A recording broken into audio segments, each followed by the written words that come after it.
Alam niyo mga mare, nagulat talaga ako sa presyo ng Skyflakes na plain. Pati na rin itong Skyflakes na kondensada. Kasi huling bili ko yata nito 2 months ago dahil nga naging super slow moving sa akin itong mga to. So ngayon, nagpabili nga ako dun sa anak ko, dun sa bunso kong anak, dun sa grocery ng palengke. Pagtingin ko ng resibo, akala ko nasa 56 or 57 pa siya something. So ito, akala ko nga nasa 57 or 58 ganon. Nasa 59 pesos siya.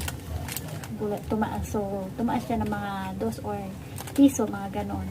Tapos ito, gulat na gulat talaga ako dito sa kondensada ng Skyflakes na to dahil nga 65 pesos na pala siya, mga mare. Kaya hindi na siya natin pwedeng ibenta ng 8 pesos each.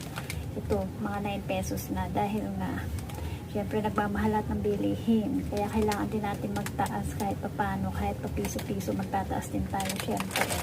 So ito, pwede pa natin siyang ibenta ng 8 pesos pa rin. Kasi 8 pesos pa rin naman talaga ang bentahan ko nito. Sa pool pa talaga 8 pesos. So ngayon, 8 pesos pa rin. O diba? Grabe.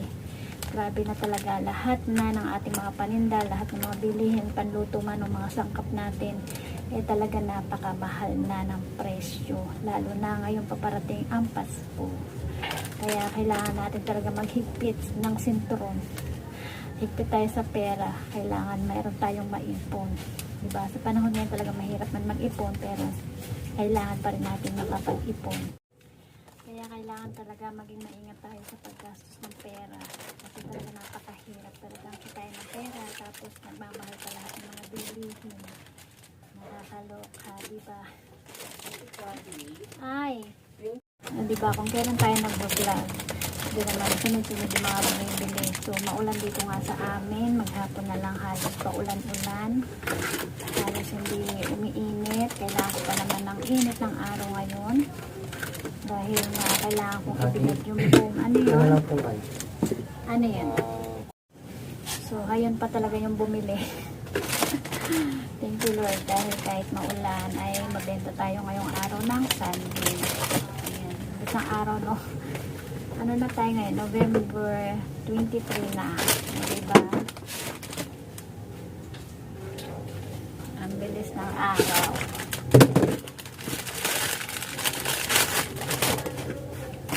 So, ay nagkapalit. Kasi ito yung dito natin na ilagay sa 9 pesos ng ating plain na Skyflakes. Dapat pala dito sa 8 pesos.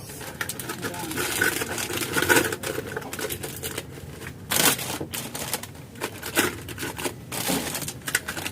Tapos, yung 9 pesos naman natin ay dito sa garapon ng 9 pesos.